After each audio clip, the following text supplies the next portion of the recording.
Hey guys, MD Prepper here, another knife review. This time on the Marttiini Utility Knife with the carved wood handles.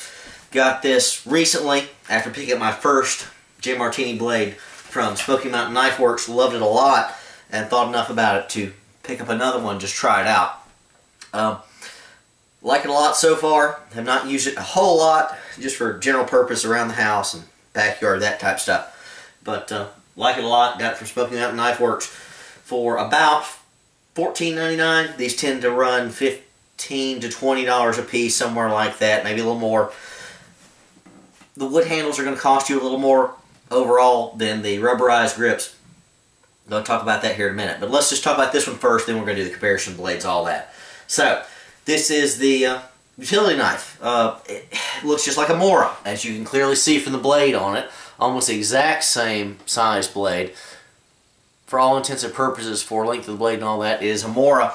Though I would say I would consider these Marttiinis maybe a bit better than your standard Mora. Again, maybe a bit more pricey, but you get what you pay for. So, enough on that. We'll talk about the sheath here in a second. Anyway, this one is the inox steel, so a stainless steel, like a lot of the Marttiini blades, including the Skinner that I got right here. Identical in dimensions. Overall, they are both 4.5 inch blades and 9 inches overall, so that's basically your Mora style blades. What I'd say is not a small knife, but I wouldn't call it a medium-sized knife either. I'd say this is a small, medium, utility size blade. General purpose size is what I would call this myself. So, anyway, when I first saw these blades, you know, I saw this one for cheap, and I saw this one for not quite as cheap at the time, and decided to get the rubberized handle first because I thought I'd like that. Overall, I think I do like the rubberized handle. I love the checkering on that. I think this is going to be a lot more general purpose and longer wear and tear than the wood grip. This just feels better in my hand, personally. I just like the rubberized. That's not near classy looking as the wood, but again, personal preference. If it's wet, if you got wet hands, I'm going to go with this one. But I'm not going to talk about this blade because I've already done a review on it. So I'm going to put that one away here for a second.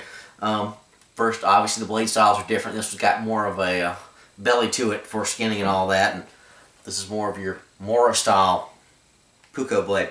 But anyway, not talking about that right now. Like I said before, stainless steel, 4.5 inch blade, 9 inches overall. They were on sale for $14.99, which is tremendous.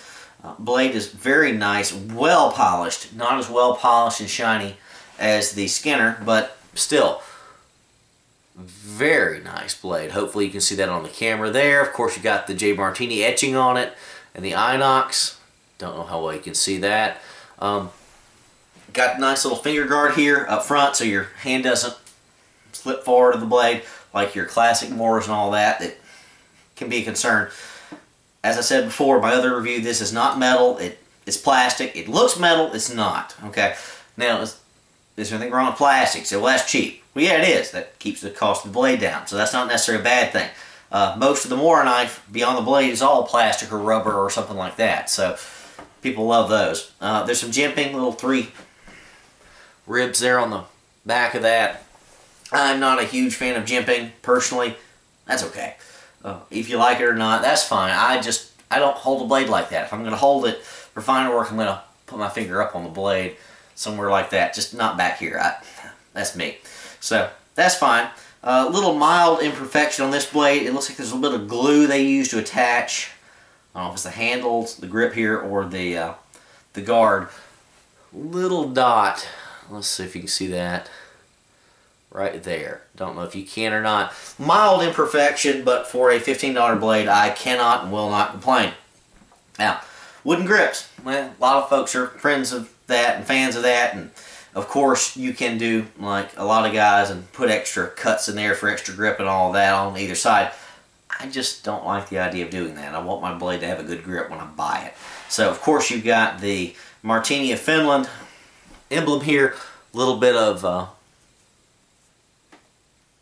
decoration there, decor, if you will.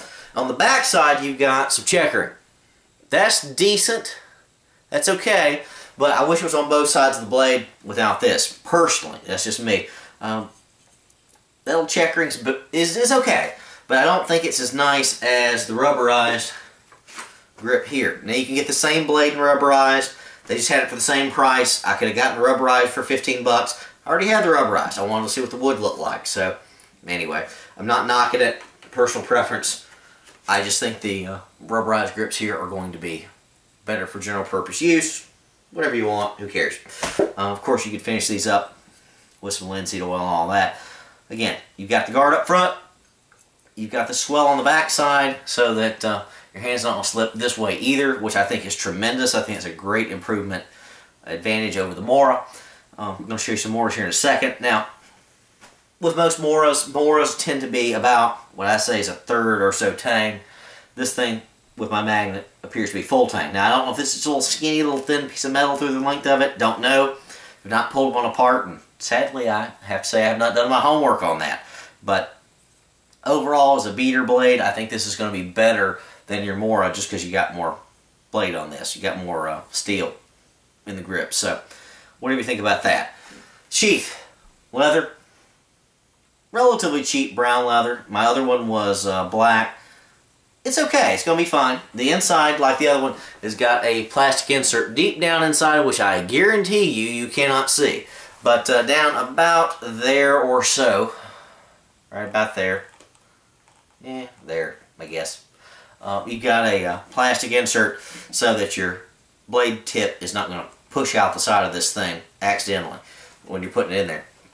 Now, unlike the Skinner here, with the belt loop on the back side, with a little tab here on the back, again, check the video on that, this one's a dangler style sheath.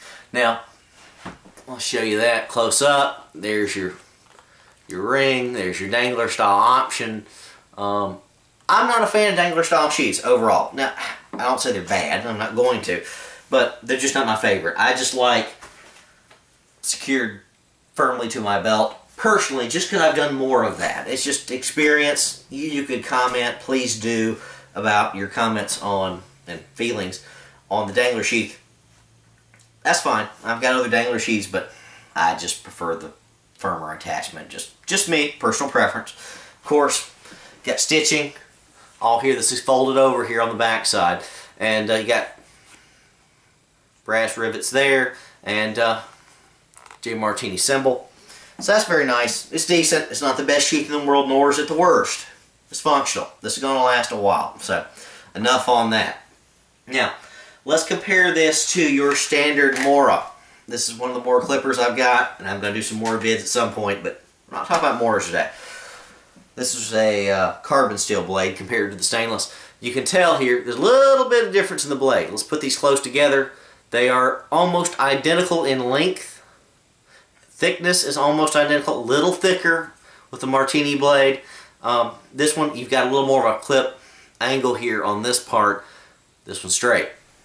Now, if you've seen my previous videos or are a knife fan, that straight spine looks a lot more like the Wahoo Killer fillet knife. These are a lot more identical. So I think the Wahoo Killer is not actually entirely a Mora clone. I think it's a clone, amalgamation, whatever you want to call it, between the J. Marttiini style blade and the clipper. These blades, dimensionally, are identical. Now, the angle on the blades, the grind are different, but we're not talking about that. So, anyway, just thought I'd show that. Just because I could, I noticed that myself. But, nice blade. Very nice blade overall, especially for 15 bucks. Could you get a Mora with a similar size and style blade for 8 to 12 bucks? Yeah, you could. This is different. I'd say this is a slight upgrade to the Mora overall. You may disagree. I like the blade overall. I've used this style blade for a long time. Though, honestly, between the two, I think I want to try this Skinner out. I want to try some blade this size with more of a belly on it there, like this one. So, like this one. This one's more unique for me, personally. Not going to complain. But for 15 bucks from Smoking Out Knife Works, this is a great little blade. Nice stainless steel, well made across the board. Can't say anything bad about this blade. It's a great competitor for Mora. And again, if your buddies all have Moras and you want to be a little different, get the J. Marttiini. just to spice things up a little bit. Nice blade. Plastic sheaths are fine. I just like leather. I just think it's classier. Dangler, if you want a dangler style leather sheath and you don't like the little plastic Moras, well, one more reason to get the J. Marttiini. I only have 2 of the J. Marttiini blades, but I will certainly be buying more just because I like them. Just try them out. Anyway, guys, there's a review. Utility knife by J. Marttiini. Indie Prepper, out.